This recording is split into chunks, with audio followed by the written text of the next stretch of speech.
Let's Good luck, go. everyone. Okay, we're live. Thank you. Perfect. Should we get started? Hi, everyone. Thank you for joining us today. For those of you who don't know me, my name is Vignash. I'm part of the Diversity, Equity, and Inclusion team at the Wikimedia Foundation, and I'm incredibly pleased to bring to you our Pride Month panel for today, an open conversation about the challenges and opportunities the LGBTQIA+ community is facing within the Wikimedia environment.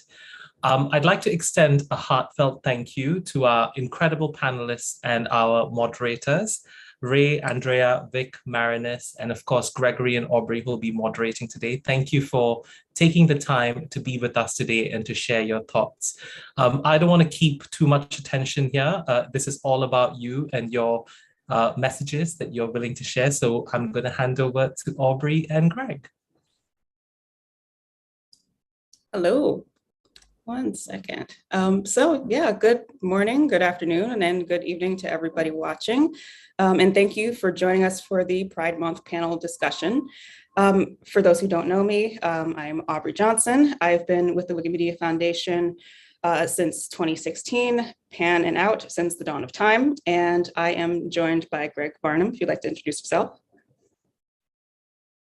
Yeah, my name is Greg Varnum. I've been with the foundation for around 7 years and with the movement for around 12, 15 years, a long time. And prior to joining the foundation, worked full-time in the LGBTQ plus advocacy arena in the United States. So I'll pass it back over to Aubrey. Thanks, Greg. So we have both been here at the Wikimedia Foundation and within the movement for a while now. And I'm hopefully speaking for the both of us when I say that I am truly proud to be having this panel with these people in particular, several of whom were integral to building a movement that's welcoming of all sexualities and gender representations. And it is this work that we need now more than ever with the current global climate inside and outside of the movement. So today we'll be talking about what's going on at the intersection of queer community and Wikimedia, and maybe how you can get involved as well. So without further ado, let us introduce you to several of the leaders of the LGBTQIA+ community who work within our movement. If you want to do a round of introductions. Let's see, who are we starting with? Let's go with, who would like to go first, actually? Vic. I can do that. Hello. Well, nice to meet you. Nice to be here too. Thank you for the invitation. So I'm an LGBT activist. I am right now working at Wikimedia Argentina, the affiliate. And we've been running several projects dealing with LGBT community and Wikimedia projects as well. So I am here to share part of that experience and what we were thinking about when we created these activities and projects and what we are looking at when working with LGBT community. Thanks, Vic. And actually, I sort of messed up the rotation a little bit. We are actually supposed to be going first to Ricky, who, so if you'd like to go next, thank you so much. Sure. Hello, everyone. Happy Pride. My name is Ricky Gaines. My pronouns are he, him. And I'm one of the co-leaders of the foundation's Queer ERG, which is an employee resource group for LGBTQIA+ employees as well as allies. And I'm really just excited to be here today with this group of panelists representing various parts of the Wikimedia movement to discuss the experiences of LGBTQIA+ individuals within the movement and the challenges we continue to face, and hopefully some of the successes we've had. I'd also just like to express my appreciation and gratitude to the Diversity, Equity, and Inclusion team for putting this event together and for their constant support of our ERG. I'm pretty new to the foundation myself, but I'm just really happy to be with an organization that supports its LGBTQIA+ employees, not just during Pride Month, but also during the 11 months out of the rest of the year as well. One of my favorite aspects of Pride Month is just the the way it brings our community together to celebrate and to be with one another. And so I'm just really thrilled to be here with this group. Last weekend, I got to celebrate Pride for the first time in person and in several years. So in Washington, D.C. So I'm just really re-energized to be here and to have these conversations. So thanks, Aubrey. I'll turn it back to you. Thank you, Ricky. Okay, then let's get on with the, sorry, I'm just like messing around a little bit. So to continue the round of introductions, again, if you want to tell everybody about background, pronouns, where you are in the world, and how you got to participate in the Wikimedia projects, and if the projects you're working on are linked to your activism in the LGBTQIA+ communities. So yeah, I think we can get started for real this time. Would you, let's see, Greg, who do you think we should go first? Let's see. I feel like, do we want to jump back to Vic, just in case, Vic, you've got anything you want to add? Otherwise, we'll jump through the rotation elsewise.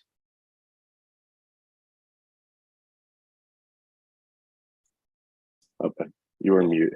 Sorry about that.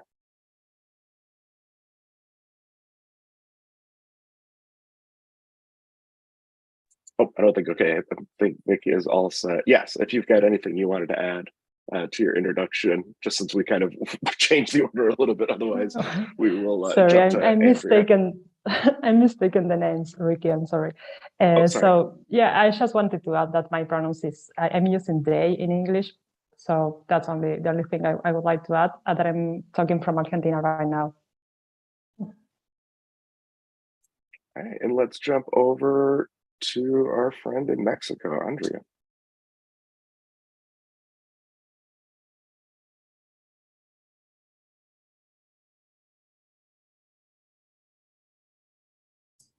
We can't quite hear you. There might be an issue with the audio.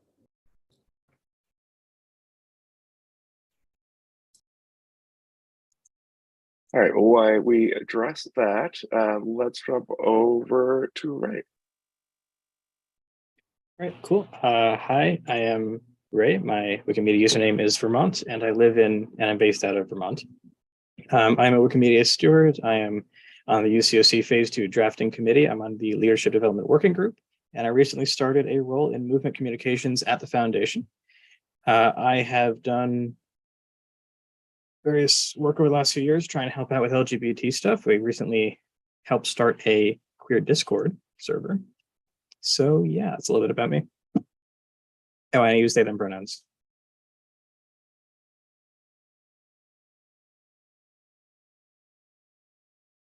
All right, Andrea, you want to try again? Hopefully we've got...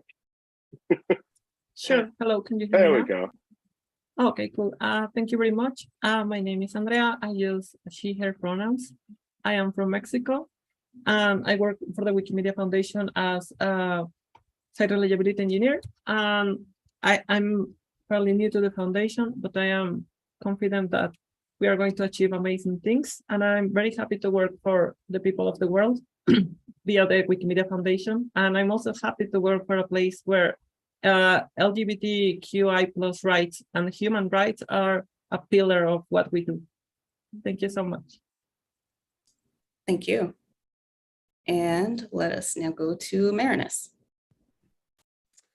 Thanks, Aubrey. Hi, everybody. My name is Marinus. I am in South Africa. My pronouns are he, him, his. It is only my 7th week in the foundation, so I'm pretty brand spanking new.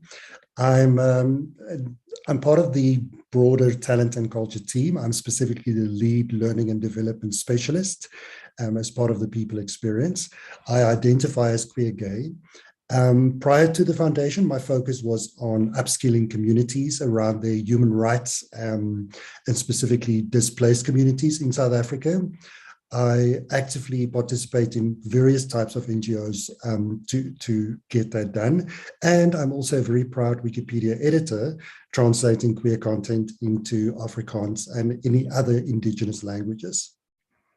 Thanks. Thanks, Marinus. Great. So those are our panelists. And I think we can just get started into the questions if everybody's comfortable.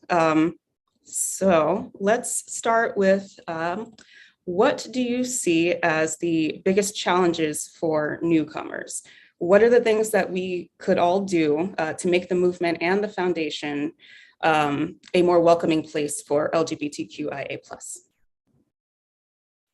And we can just, whoever would like to start, go for it.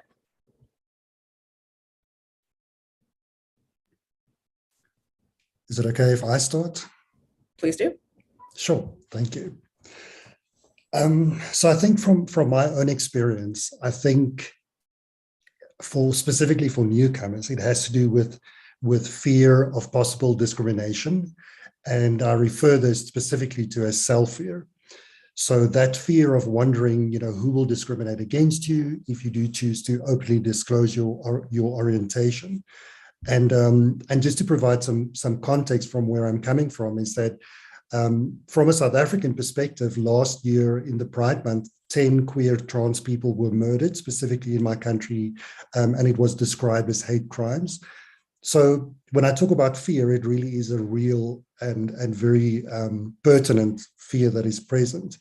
So in our communities in Africa specifically, there are still very much conservative views. So you always have this fear that something might happen. And of course, that doesn't mean that it will happen, but that also doesn't take away the fear. So, and although I live in a country that is one of the world's most progressive constitutions that recognizes LGBTQI+ rights and directly prohibits discrimination based on your sexual orientation, discrimination still happens. So it's like an inherent fear that it is. So what I'm trying to say is that just because your rights are protected, that doesn't take away that very real fear that could exist, even if it is unfounded, right? So a possible suggestion would be continue to make sure that newcomers understand that there is a space for them regardless. We need to celebrate perhaps more even before a person joins, that it is a very clear and specific message that we are allies and that we celebrate diversity. And just make people more aware that we have got controls and checks and balances in place to, as far as possible, according to me, protect against discrimination.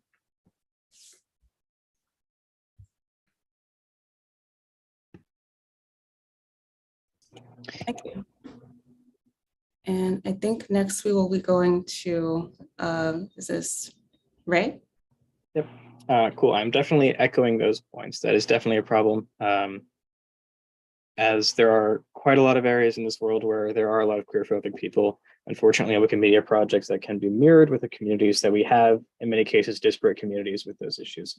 I'm going to answer this question from a little bit of a different view. As a bigger challenge for newcomers, I would say accessibility is definitely one of the things we can do a lot to work on. It's something that that everyone can do a little bit to help out other people find stuff. There's a lot of consultations, a lot of groups, a lot of channels, a lot of events where you really have to be sent the link by someone else to find it.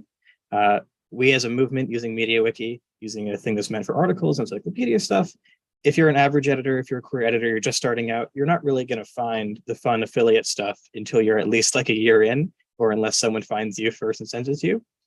So when you find cool stuff like this, whether it be this panel or whether it be other Pride Month activities, we've got editathons going on all over the place, just send it to someone, pass it along a little bit, get that word out, help people have more fun and make more friends. That's a really good point. Thank you. And we can go now to Vic. Yeah, I would like to focus a little bit on what is going on when we try to get into the movement via Wikipedia. I mean, when we create workshops, for instance, for people to start reading Wikipedia and to become editors, we find that there is a barrier related to the encyclopedic relevance idea. It has to do with a point when you want to edit about LGBT people, especially if we are talking about South America and I mean the global South. We find that there is not enough reliable sources. That has to do with the point that the society is not creating good information about our history and our activists. So when we try to write articles about LGBT people, we find that we don't have enough references. So the first step for us is really hard. It means that we have to create those references, those sources. So we find ourselves like making interviews and trying to get some newspaper articles and all that created by ourselves. So it's like really a hard way we need to go along to create those articles. And it's also the point that when we create these articles, we also get a lot of them erased, because they don't have enough references compared to other articles in the encyclopedia. So that brings a lot of frustration when we are focusing in narrowing the gap in content.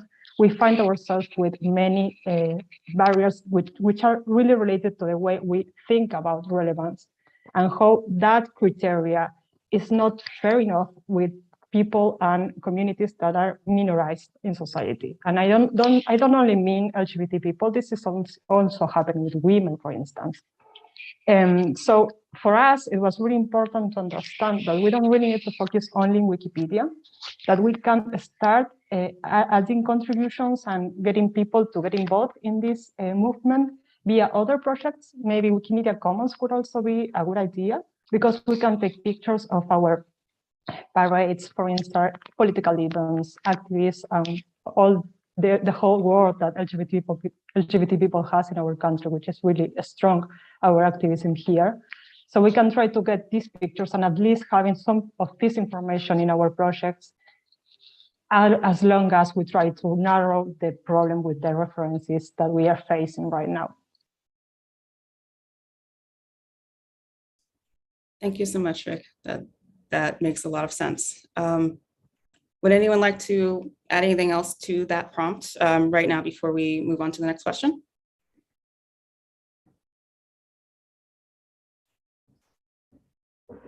No? Then I think we can, Greg, would you like to take the next one? Yeah. So in the spirit of us all being Wikimedians and people wanting to learn and us wanting others to learn, what are some projects and resources for and about LGBTQTI plus communities that you would like others to be aware of, either within the Wikimedia movement or outside of the Wikimedia movement, to help them learn more, to help them build better articles, to just get more engaged?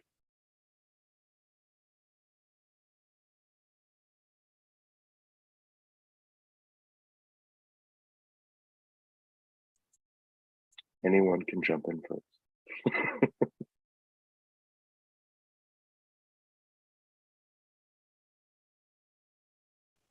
Well, I will talk a little bit again as an affiliate, as working in an affiliate.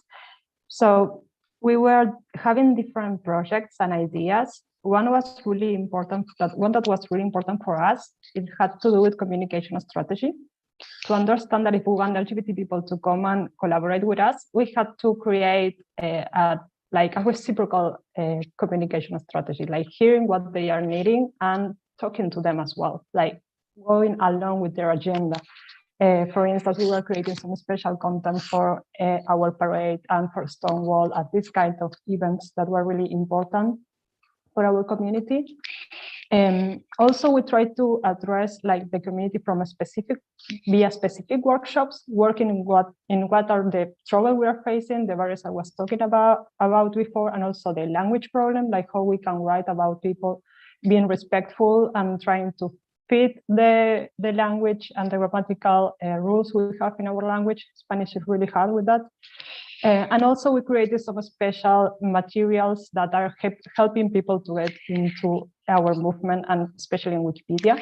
We created a guide that has some insights about what is writing, so what we face when we try to write about LGBT people in Wikipedia, for instance, and giving some tips and that insights, like thinking along with the community. And also we are right now running a new initiative that has to do with this is a survey.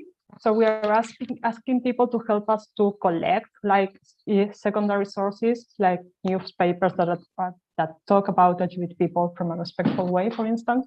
So we can create this kind of this place where people can go and pick these sources from a special place in Wikipedia. We will try to work along with the Wiki project, which is Wikiproyecto LGBT in Spanish. They are doing a great work, so you can also check that if you're working on Spanish right now in Wikipedia.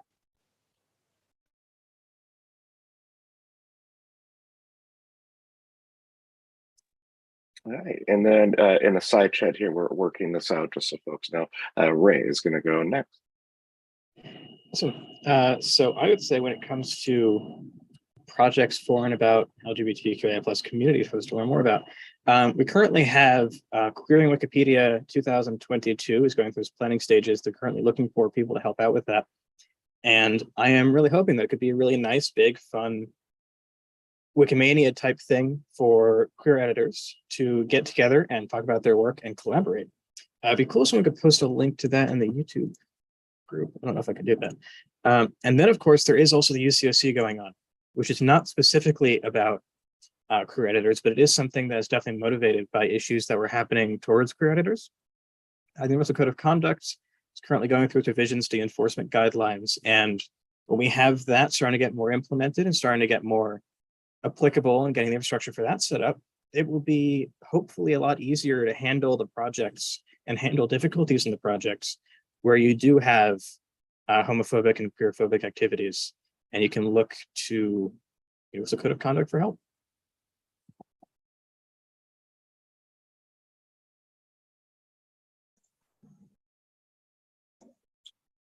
All right, and then I believe Tim Marinas, I believe you were going to go next. Thank you. So, and just to reiterate, there's a lot of chapter work that is being done that's driving queer editathons, which is really amazing and really doing some amazing work there. I'd just like to give my own perspective that I think a lot of focus still needs to happen on queer content that needs to be translated to Indigenous language. And that's really important. There are topics that affect all our well-being in the queer community. I'm going to give you one specific example as pre-exposure prophylaxis, or PrEP, that can potentially end HIV pandemic in our lifetime. Now, on a topic like that, which is so critical and important, it's important that people can access or understand that kind of topic in their own language. So the idea and the importance of language really is critical for me.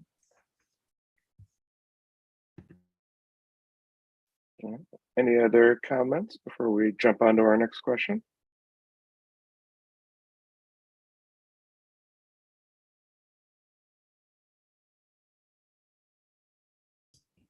Okay, then. All right, so the next question, and this is a little bit asking you to dream a little big here. If you had one superpower to improve or change the conditions of LGBTQIA+ people in the region where you live, what would it be and what would you do with it?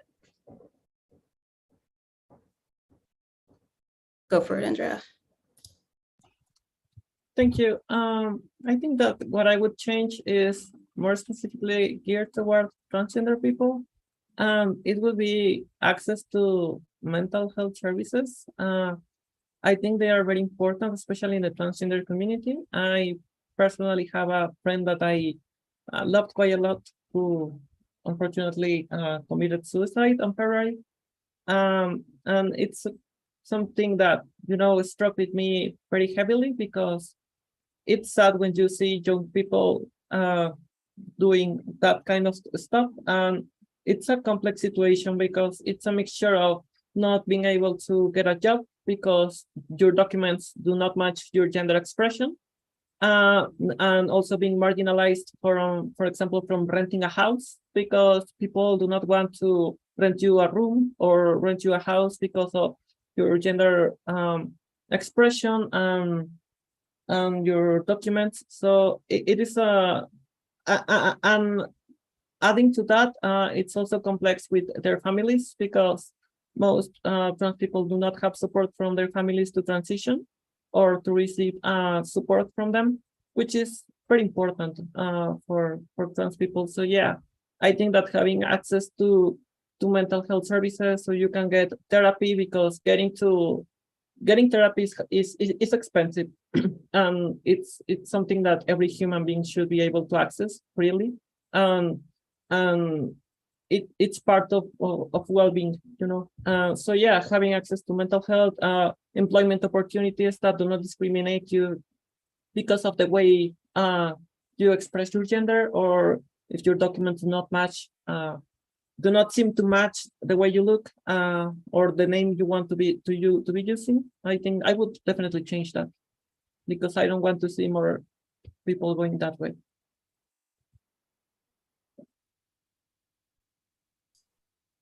Thank you so much for that. And I'm sorry for your loss. This is a very, yes, this is a problem that does require mental health services everywhere around the world, I feel like. Would anybody like to go next? I can go. Okay. So this is a real cool question on what superpower to do. And it's difficult to choose one, I guess, but the superpower to change legislation and change mindsets in one go. So there's currently 69 countries across the world that still criminalizes homosexuality in one shape or form. And specifically in the African continent, half of those are in Africa. So countries such as North Nigeria still has the death penalty linked to those queer activities. So I think and I know legislation doesn't mean that it changes, but at least it would be the start of it. So changing legislation firstly, and definitely to change mindsets, that would be my absolute superpower. Yeah. Awesome, thanks, Marinus. I think it's, we're on to Vic next. Yeah, I'm a little bit with you, Marinus. I am worried about mindsets and about, it would be, I think, something like being capable of opening minds. And just to give like a little bit of support to your idea, it will be like trying to understand that binarism and closets are a problem for all of us. It's not only about LGBT people. It has to do with the way we think about our lives and the way we run our lives and what we desire. And it's not only about us. I mean, it's the whole society that must make a question to themselves if they want to have such like a huge problem like closets and binarism running along us. Totally agree. Thank you so much, Vic. And let's see. One second while I go through. Ray, do you like to expand on this one, or would you like to skip the question?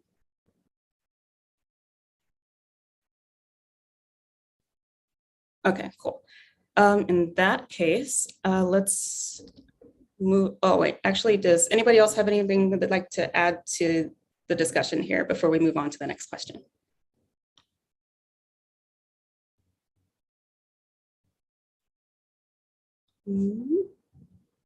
Then I think, yeah. Greg, would you like to take next? Yeah, I'll jump in. So there's been some really complex challenges that are facing the LGBTQI+ communities that have been brought up, and there's so many more that could be discussed. And I'm curious, how do you see Wikimedia projects impacting the challenges faced by the broader queer communities in today's global climate?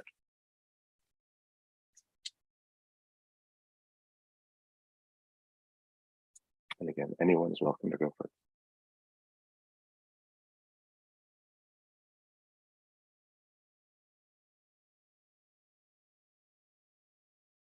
So just for additional context, there was a question in the chat. So specifically, like, what role do you see Wikimedia projects having in the larger struggle or larger conversation or advancement of LGBTQ+ issues around the world? So what kind of impact do you see Wikimedia projects in particular having on the community's ongoing global efforts to address some of the many issues that have been brought up, including all of the other ones that we haven't yet even touched on yet? Hopefully that helped. Okay, so it sounds like we've got a couple of folks. Ray is able, or Ray is going to jump in first. Here we go. Cool. So I am looking at this on a perspective from global free information knowledge equity. I am by no means an expert in global geopolitics, but I do know about how we get information out there. In terms of how we are helping LGBTQIA plus communities overall in the regions we live in the world, fundamentally Wikimedia projects are making information available for people that otherwise they would very likely not see. And it's the reason why we're censored in countries like Iran, Russia, and China, because we're showing stuff that contradicts the narratives that their governments would like to push out in many cases about queer people. And so as editors, we have this opportunity to kind of curate that knowledge, to help it be consistent globally, to make sure that there aren't projects out there that have significantly queerphobic articles, and to make sure that we're kind of letting people know about the truth and reality of the situation in a lot of these areas. And then Andrea, I think you wanted to go next. Yes, Gregory, thank you. I think that giving a voice to LGBT people is very, to queer people, is very important because we historically didn't have one. So that's something that the Wikimedia Foundation helps quite a lot. But talking about my personal experience, I, for example, learned to code using Wikiversity around 2010. So that's also a pretty important resource because most queer people are marginalized and don't have access to educational resources.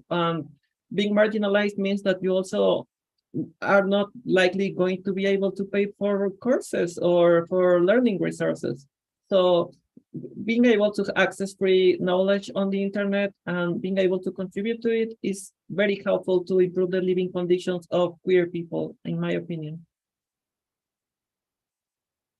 Yeah, absolutely. And pass it over to Marina. Thank you, Gregory. From my perspective, I think the foundation has really set the tone for the importance of equity and diversity. So if I just talk from my own experience, if you can feel quite isolated if you go through whatever systems, Wikipedia articles, etc. And it's such an aha moment when you realize, but I'm not alone. There's other people that have thought about that exact same topic or that might have that same issues that you're facing with. So I think that tonality that we have set is hopefully setting the tone that will go out there.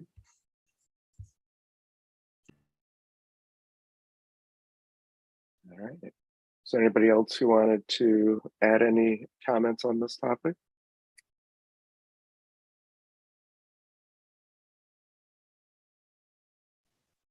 Well, I was thinking about it, and I think that somehow it is good to know that we have the opportunity as editors to bring some content alive. I mean, when you grow up as a queer person, at least in my country, you find yourself trying to get some references of what does it mean to be a queer person, and I mean, history, for instance, are like a historical activist or maybe historical moments or things that can make you realize that you are not just like born from nothing. I mean, that you have a community, and that feeling has to do with getting to know other people, and not only people that is active right now, like other editors, which is really important, but also getting to know that you are connected to people in the past, that there was a community before you came to the world, and there will be for sure a community when you leave this place. So it's really nice to understand that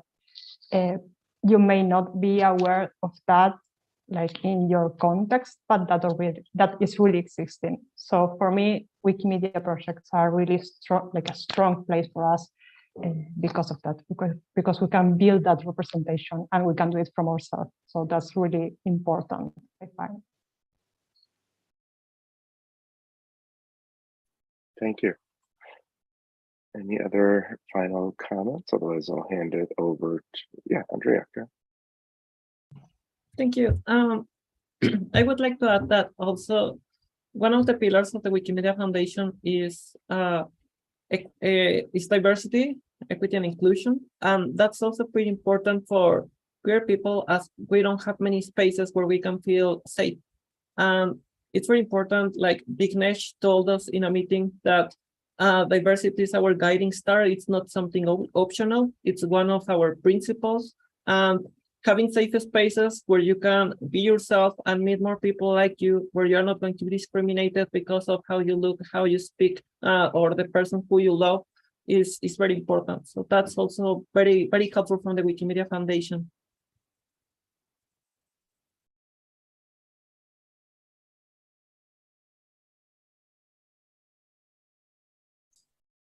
Feeling all the loves there. So thank you guys very much.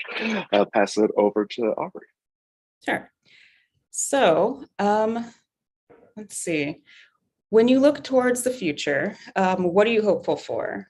How can we reimagine the queer/trans Wikimedia ecosystem?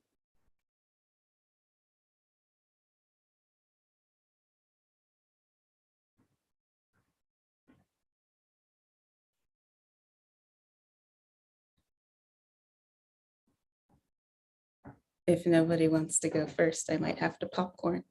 Would it be helpful if I rephrased? Oh, okay. Or yeah, Vic, would you like to go then? Yeah, I would like to say just a few words that when I try to think about the future, I would love to see more content about the global south. I really find it important to have not only diversity in a matter of gender and sexual orientation, like having on matter of queer people, but also on geographical diversity. It would be really nice to have more information about people from other parts of the world that maybe we don't have that much opportunities to be represented somehow.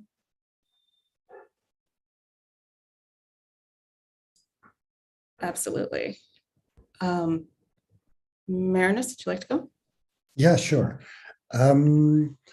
So I imagine an ecosystem where the LGBTQI plus people and topics are so everyday norm that any contributor and volunteer from across the globe can, without self-doubt, contribute to our vision ultimately. And I know that sounds a bit corny, I guess, but I think we have a lot of work ahead of us, but we're definitely moving in the right direction. And I would love to see us really making sure that we include all voices and that it's an equal, equitable representation across the board. That would be a really awesome ecosystem.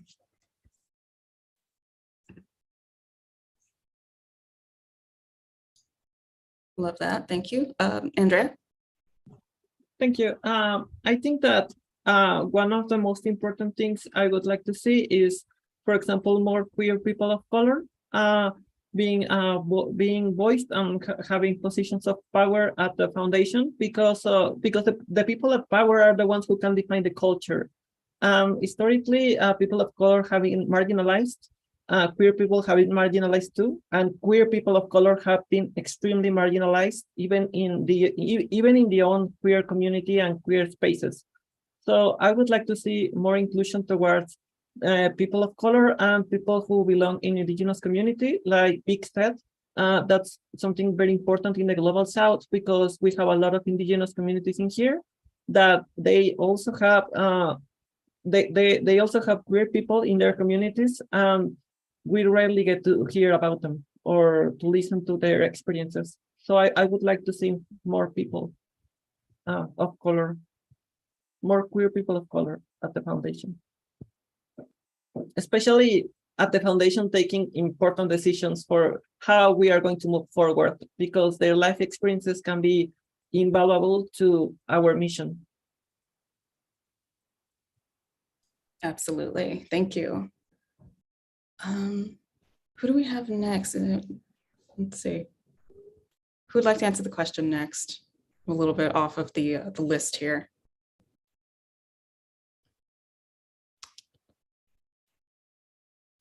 Sorry, I lost track for a second. There's a lot going on in the chat. Martinus, you've gone, right? Have you? You have. Sorry. One second. I need some help. I think is there anybody else who wants to go? Otherwise, we might be ready for the next question. Yeah. Oh, it looks like Vic, did you want to go? Oh, sorry. I saw the finger. Wait. In that case, Um, let's move on. all right, excellent. So our next question, are there any experiences that, aside from the jumbling that we all go through trying to say LGBTI plus Q in all the right ways, which I will own myself, becomes a tongue twister at times. That challenge aside, are there any experiences that you think queer communities are going through today that you think would be a surprise to people who are not a part of those communities? And then it looks like Andrea would like to go first. Yeah, like from personal experience, being kicked out of your home because homophobia, transphobia, and all that stuff. So that's something that cisgender straight people don't have to go through, which is awesome. Nobody should go through those things because it makes things pretty hard to being able to find a job, to finish university if you don't have the support from your family. Like, it's sometimes like you will become an adult pretty young because you need to start working to pay rent, to buy everything yourself, to buy food, even to buy, when you live with your parents, you take many things for granted, like you possibly have a fridge, you possibly have dishes, you possibly have toothpaste, or you could ask for them, maybe. Not everyone has that, but some people who live with their parents do, but when they kick you out, you don't have anything, and you need to start from zero. And it's very hard, especially if you come from a marginalized background, because it's like this vicious circle of you can't get a job because your identity doesn't match your papers, or it matches but they discriminate you, and you can't get a job, and then you can't pay rent, and you can't live by your own. So it's very common that many queer people, particularly trans women, end up doing things for money that they may not want to do, or they may want to do, but it's awful when you are forced to do something to survive. So I think that's something that cisgender straight people don't have to go through, and they may be surprised to see how common it is for queer people for that to happen. Yeah, absolutely. Thank you for bringing that up. I'm gonna jump over to Marinas to go next. Thanks, Gregory. I think what others outside of the community might be interested to know, or they might know this, I'm not sure, but discrimination within the community itself is actually also rife and alive and kicking. Like, and even subgroups within the larger groups. So, within the gay community, there's the different subgroups that you have, and it's always amazes me that we can discriminate against one another in the very simplest kind of ways, how people like and dislike others. Yeah. I'm always shocked and saddened by that, but I think that's a really great point. Next, going to jump over to Ray. Cool. So I'm looking at this question from a bit of what is the experience in Wikimedia project side that we may not know about? I mentioned this a little bit in the signpost bit that I was interviewed in recently. There are projects out there where there are anti-gay, anti-trans, anti-queer user boxes that dozens or hundreds of users have on there. And you could very well be editing an article, click history, click the username of the person who reverted you, and you see that they don't think you should exist. And that is an experience that fortunately we don't have on the English Wikipedia, but unfortunately it is very present on other projects. We've had global bans in the past for users who were enforcing anti-gay laws on Wikimedia projects.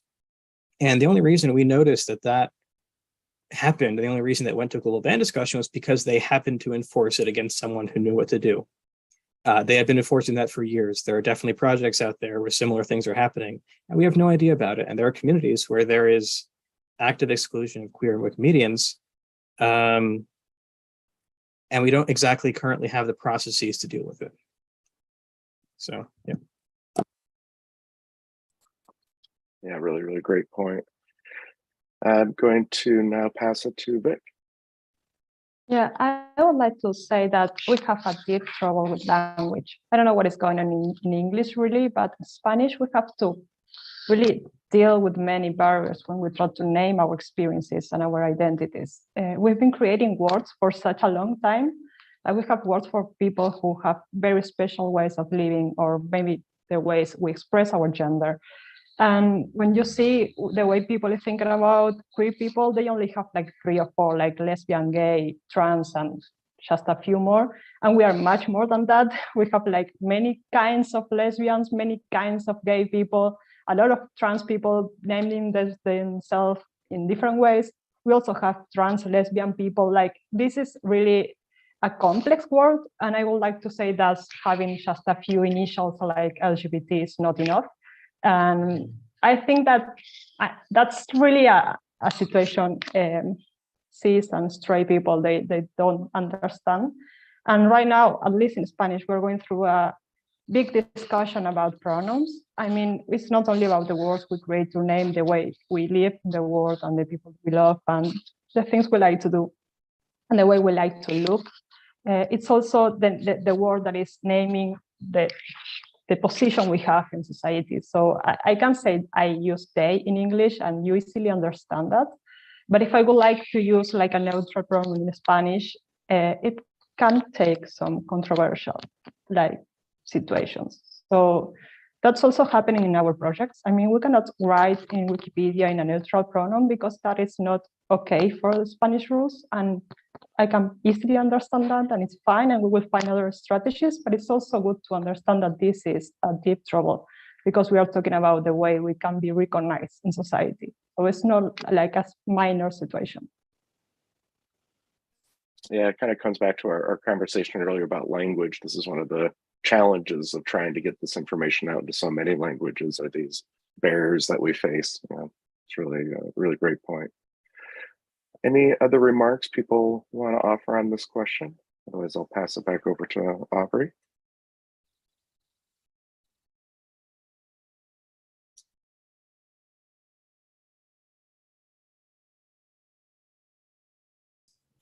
Looks like it's on to me. The next question is, do you have any LGBTQIA+ role models that you look up to? And who are they? Got to be specific.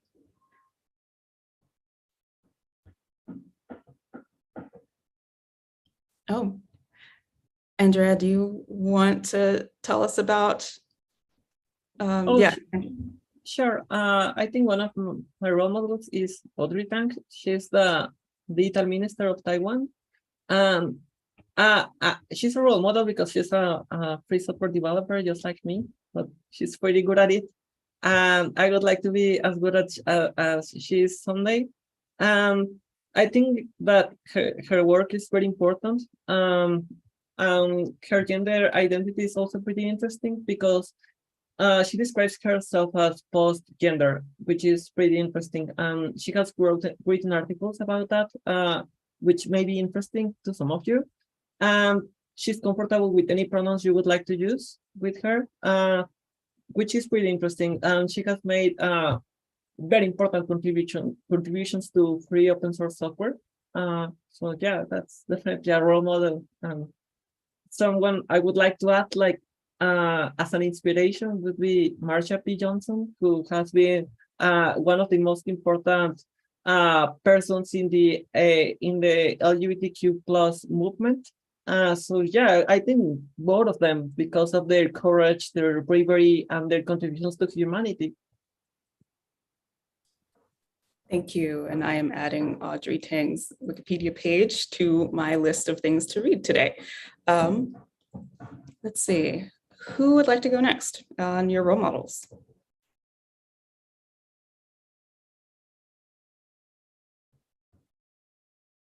Marinus. It's a person that has passed away, unfortunately, rather recently, but it is Archbishop Desmond Tutu. He wasn't gay himself. He does have a lesbian daughter, and he also received the Nobel Prize in the 80s for his contributions into world affairs. But he was such an amazing down-to-earth person that really brought to light, specifically within the religious communities, the importance of campaigning against discrimination based on anything for that matter. And his activism really has got a true lasting effect on it. He set up the Truth and Reconciliation Commission within South Africa, which helped end apartheid. And he was really instrumental in that. And up until his last few days, he was still actively fighting for lesbian and gay rights. So he's a true hero for me. Thank you so much, Marinez. Saving everybody we're talking about here. Who would like to go next? Go ahead, Vic.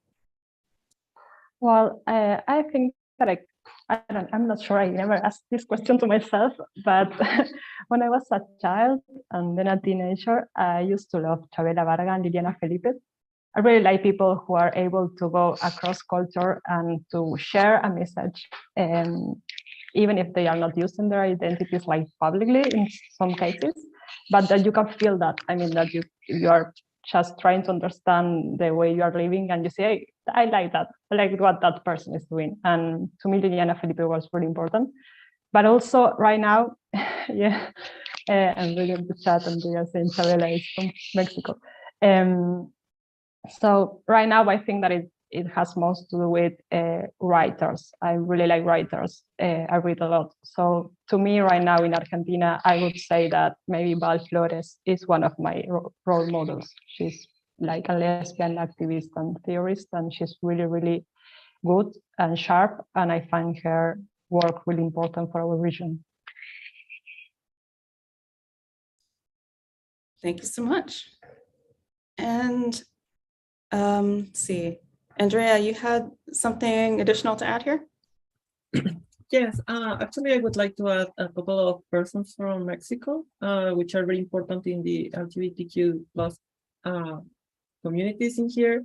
One of them, unfortunately, was murdered. Her name was Alisa Flores.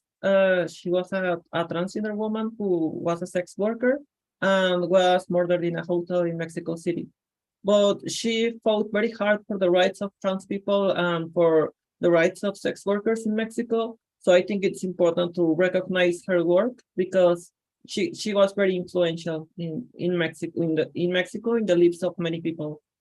Another person I would like to add is called Alain Pinson. He is a gay man who lives with HIV, and he has been very influential in activism for the rights of HIV positive people in Mexico, especially because I have read that there are many times where HIV positive people are unable to access their medication in the public sector, which is life-saving medication, actually. And Alain has been very helpful to them because he has fought very hard in order to provide the medicines for the people who need it the most, especially those who cannot afford to pay them in the private sector. He fights to give them for free because it's a human right.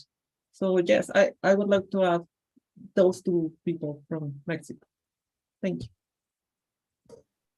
Thank you. Great. Does anybody have anything else they'd like to add before we move on to the next question?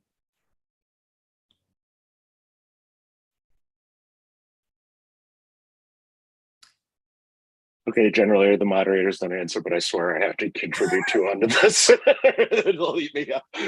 One person I would encourage folks to look into is a hometown hero and a personal dear friend of mine who passed away a few years ago is Jeffrey Montgomery, who's from Michigan and started or helped start the US-based anti-violence movement when his partner was murdered and the Detroit police refused to investigate it because it was just another gay murder, which was definitely a thing at that time. So his name's Jeffrey Montgomery. The other person who unfortunately passed away last month is Urvashi Vaught, who is an Indian-born LGBTQ activist. A lot of people know her as the person who stood up during the UN meeting and shouted at President Reagan and tried to get him to start talking about HIV/AIDS. But for people who worked in the movement, she's genuinely known as the person who wrote the book, and that the book that was used for like 15 years by LGBT organizations in the United States was quite written was quite literally written by her. So there's great Wikipedia articles and some other content across the Wikimedia projects about those two folks that I'd encourage. So I feel like we could go on and on about this, but anyway, so the next question we've got in the queue for folks is kind of in the same regard of a chance you'll get to share some fun stuff if you've got any, and I promise I won't jump in. Is there any LGBTQAI plus content on Wikipedia that you like the most, or that you've helped edit and are really proud or excited about?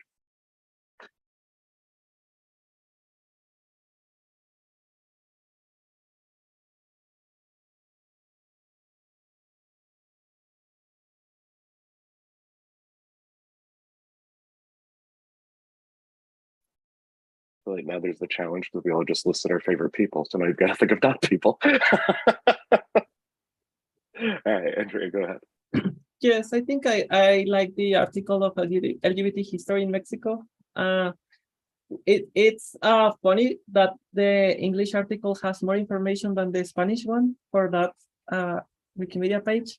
But I really like it because it's something we are not taught in history books. It's actually something that has been hidden and invisibilized throughout history. So I like to read about it, and it's one of my favorite articles actually, and possibly something that I will start translating because I would like more people who don't speak English to be able to read it, especially if you come from my country.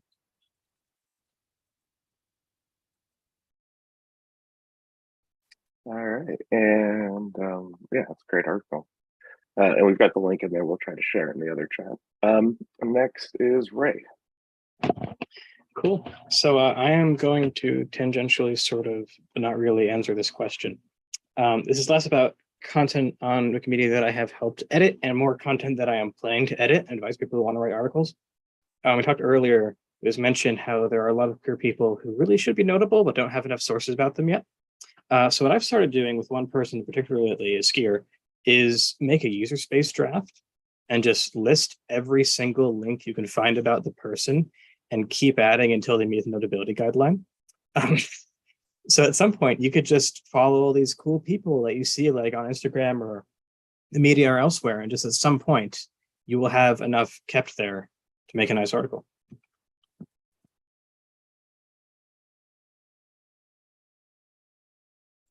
All right, and Vic, I actually really liked your comment about the style of or the type of content that you appreciate. So I'm gonna pass to you in part because I'm amused. So passing it over to Vic.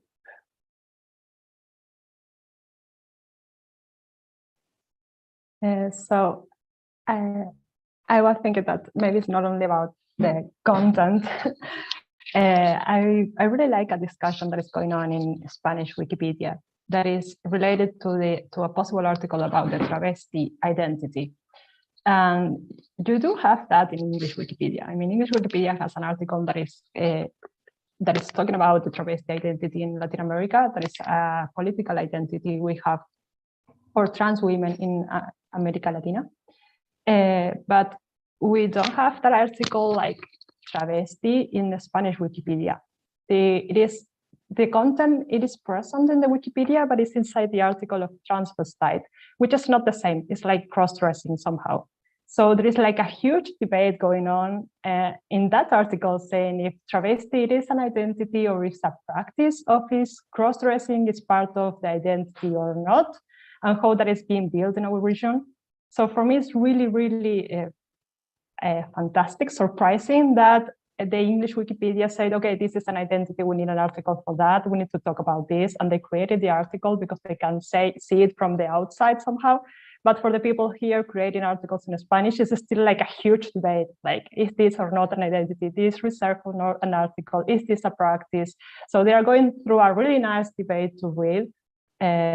Although in my personal opinion, I would like to have an article, the one from for travestis people. But I don't know, I just wanted to tell you that this is going on, and it is really nice to see that how from the outside it's easier to create the article than from the people debating the same language, Wikipedia.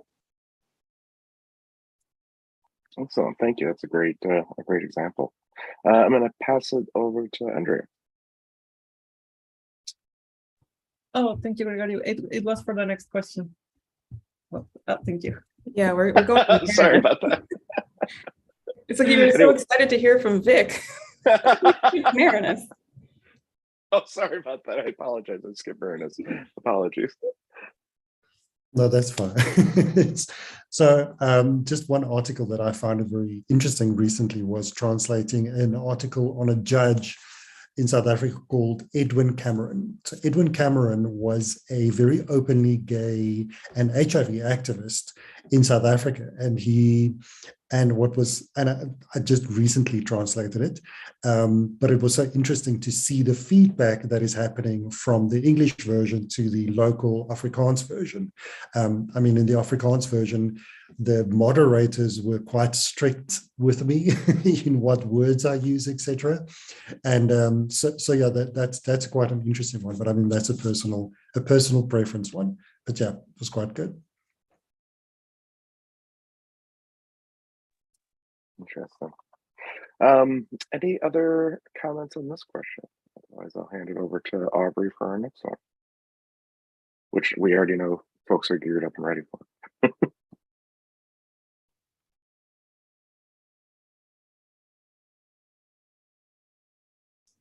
Okay. And so the next question is, what has been your favorite moment in the Wikimedia movement thus far? And we are starting with Andrea. Thank you. I think that my favorite moment happened 10 years ago. It was 2012, and there was the local SOPA. I don't know if you remember that, but Wikimedia called for an anti-SOPA blackout. For those who are not aware, the SOPA was like a law that was basically going to disrupt the internet in a very bad way, including Wikipedia. It would affect it. So Wikipedia acted as a protest by having a blackout. This means that the site was like unavailable. The English Wikipedia was unavailable for 24 hours to show the impact that passing this law could have in millions of people. So I like that because it's very important that we as a non-profit foundation stand up for human rights, even if we are going to stand up against the law proposed by a government. So I like that. I think it's very important. Absolutely, same. This question might be a bit tricky. Some people are new, but also old, and some people, it seems like a few people are skipping. So let's see. Yeah. Okay. Would you like to add anything else to that, or we might just move on to the next question pretty quickly? One thing I'll offer for folks, if you go to the English Wikipedia article, protests against SOPA and PIPA, which was the other bill that luckily kind of died before it went too far. If you scroll down to the Wikimedia section, there's this amazing video on the right of the people who happened to be staff in the San Francisco office at that time. And the cheering enthusiasm is such that it's a fantastic video. If you're ever in a down moment and want just to watch a bunch of Wikimedians jump up and down and cheer over polite wiki civil disobedience, it's a fantastic video. I highly recommend. Perfect. Thanks for the call out. And I think we are just going directly into the next question. Yeah. So our next question is, what would you want allies outside of the community or within the community to do better for support? What ways can they provide better support, especially within the Wikimedia movement? So how are some ways that our allies can provide better support to our communities within the Wikimedia movement?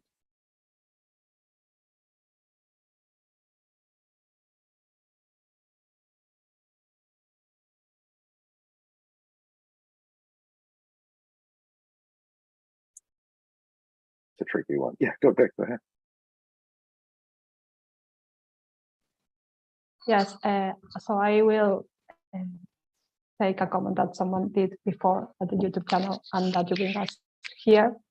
that they were asking what they can do if they want to improve the sources that we have to write about LGBT people, for instance. And I would make a little call to action if we have some journalists here hearing us, people who are related to the media, that maybe covering and giving voice to LGBT people would be a great contribution. Also, I would like to share that we find that having a free access platform is not enough. And thinking that maybe creating content at Wikipedia is what we do is also not enough. Like, we are a movement. So it would be really nice to understand that having such a strong social bias related to LGBT people is a problem for all of us. And that if we want to make our movement like a friendly space for LGBT people, and having LGBT people committed to this movement we share, we really need to find to understand this is a political commitment, like a social and political commitment, and it will take some time. I mean, it's not something that is going to happen like tomorrow. We need to have a horizon here to understand that this is the way we're going, and that will mean that maybe we have to learn from our mistakes in the middle, and to be open to hear what people is needing, and be open also to change the way we do some stuff if that is not going, that's not nice to other people who is trying to be part of this movement. I think that we need some kind of flexibility, but I mean like a social and human flexibility in the idea of being capable of really hearing what LGBT people is needing.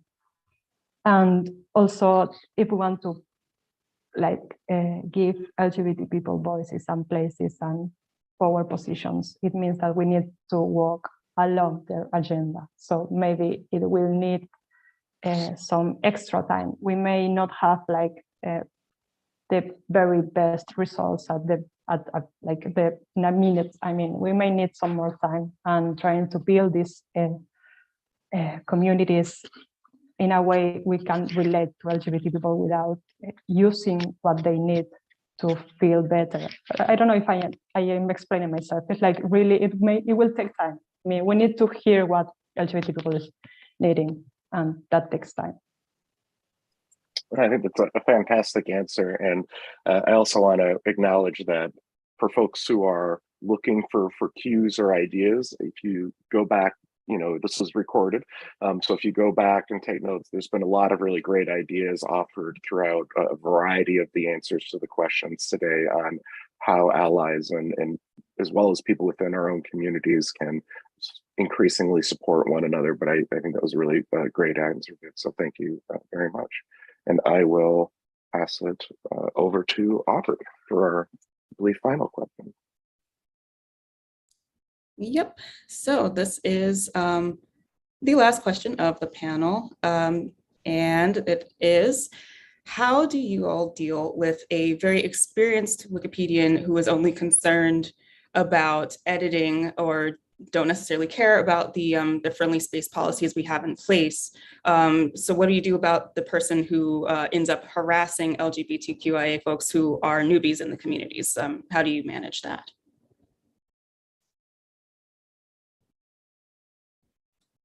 Go ahead, Ray. Cool. So not commenting on any specific instances or anything, but when it comes to active harassment by someone on a Wikimedia project that is documented, if local processes are not working, I would recommend contacting Trust and Safety. They can definitely help, especially if it is some sort of off-wiki harassment, whether it be minor or major. That sort of harassment on friendly space stuff is definitely not tolerated on Wikimedia projects. We also have the UCOC, we have mentioned before, and we'll mention again happily. And it is not currently, well, it is technically currently enforced and currently a policy. However, we do not have existing enforcement processes for that. So when that happens, that is definitely a way to go. MetaWiki does have the global request for comment process, which is far from the most efficient way to handle things, but is certainly a way to get some degree of help. Yeah, but with harassment from someone who has power in a community, the best bet right now would be Trust and Safety. Thank you. Does anyone else want to weigh in how you manage harassment.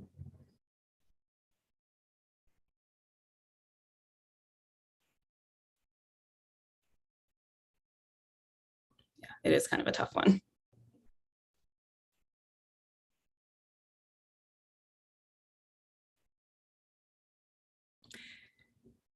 Because if we don't want to answer this question, let's see.